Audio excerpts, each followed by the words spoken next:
Okay, so today we'll start measurement and experimentation in physics. Now this chapter is nothing to explain much. In fact, it is a learning chapter. So I've already given you the notes. You should go through them and learn them. But some main points I will explain to you. First, actually, what is physics? Physics means what? Physics means is a science of measurements.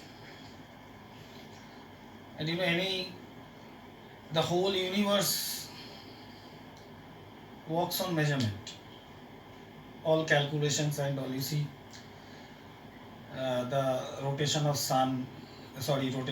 earth, and all the distance between heavenly bodies and stars, anything you go, all is measurement. But the first thing is that what we measure, what can we measure? Now the thing that we can measure in physics is known as physical quantities. So first of all, you have to understand which thing we can measure. Now we can't measure honesty. We can't measure beauty. So those are not the case. So anything which is a measurable quantity is called physical quantity. So the first thing we have to understand what is physical quantity. Now what are physical quantities? Anything which we can measure is called physical quantity. Now what we measure? We measure length, we measure mass, time. So all these are called physical quantities. Speed. So there are a lot of things. Temperature. So anything which we can measure are called physical quantities. Now this physical quantities is also broadly classified as scalar quantity and vector quantity. Scalar quantity and vector quantity. Now this we will discuss in the second chapter in motion, but you have already done in class 8 also something about scalar and vector quantity. So scalar quantity are those quantity which does not depend upon direction, which has only magnitude, only value, does not depend upon direction. For example, mass. When I say mass of certain substance is 5 kg, now it has nothing to do with direction. So therefore it is a scalar quantity. When I ask time, 2 hour, 5 hour, 6 second, 3 second, 5 minute, 8 minutes, now it has nothing to do with direction. So time is a scalar quantity. But when I talk about weight, for example, now what is weight? Weight is force. Weight is the gravitational force of the earth acting on an object. Now that gravitational force acts in which direction? Downward. So that means it is in a specific direction. It depends upon the direction. Now suppose I want to pull any object. So I have to apply a force in a certain direction. Then only I can pull it. So that means for applying force, it has to be in a specific direction, and then only I can get my required result, what I need. So that is called vector quantity, like weight of a body, force, momentum, we'll learn later on. So all this is a vector quantity. So that's about physical quantity, scalar and vector quantity. So anything which we can measure is called measurement. Now first of all, what is measurement? Now I have already given you the notes. So the first point is measurement. Now measurement is the process of comparison of the given physical quantity with the known standard quantity of the same nature. And then is unit. Now what is that standard quantity of same nature? For that, first of all, you understand unit. Now what is unit? Unit is a quantity of a constant magnitude which is used to measure the magnitude of other quantity of same nature. So whenever we measure something, that physical quantity measurement has two parts. One is the numerical part, one is the unit part. Now without that unit part, any measurement is invalid. you will not understand. I can't say that length of a certain object is 5. I have to say whether it's a 5 millimeter or a 5 centimeter or 5 meter. So this 5 is known as the magnitude, and this centimeter, millimeter or meter is known as unit. Now what does 5 meter means? 5 meter actually means 5 times of 1 meter. So 1 meter plus 1 meter plus 1 meter plus 1 meter plus 1 meter, that gives you 5 meter. So that is that first definition what they are telling. That measurement is a process of comparison of a given physical quantity with the known standard quantity. Now that standard quantity of the same nature. So when I say 5 kilometers, for example, that means it is 5 times of 1 kilometer. So I am comparing with 1 kilometer. So that means 5 kilometer actually 5 times of 1 kilometer. Similarly, 5 centimeter means 5 times of 1 centimeter. So that is the meaning of the first definition. So that's the comparison. Next is unit. So unit, already I've told you, unit is a quantity of constant magnitude. The constant magnitude. Now 1 meter is always constant throughout the world. 1 second is constant throughout the world, wherever you go. 1 hour is constant. In India, 1 hour means America, 1 hour means same. So that means it is constant. So therefore we say that unit is the quantity of a constant magnitude. So hour is constant. So 1 hour is constant. And then 5 hour means 5 times more than 5 times of 1 hour. So now we can understand that 5 hour means how much. And similarly I know 1 second is how much I know. And then I know that 60 times of 1 second becomes 1 minute. Then I know that 60 times of 1 minute becomes 1 hour. So that is unit. So therefore we say unit is the quantity of constant magnitude which is used to measure the magnitude of the other quantities of the same nature. Now other quantities of same nature means I am just comparing of the same. So for example, when I go to a grocer shop, I ask, say a green grocer shop, I ask 5 kg potato.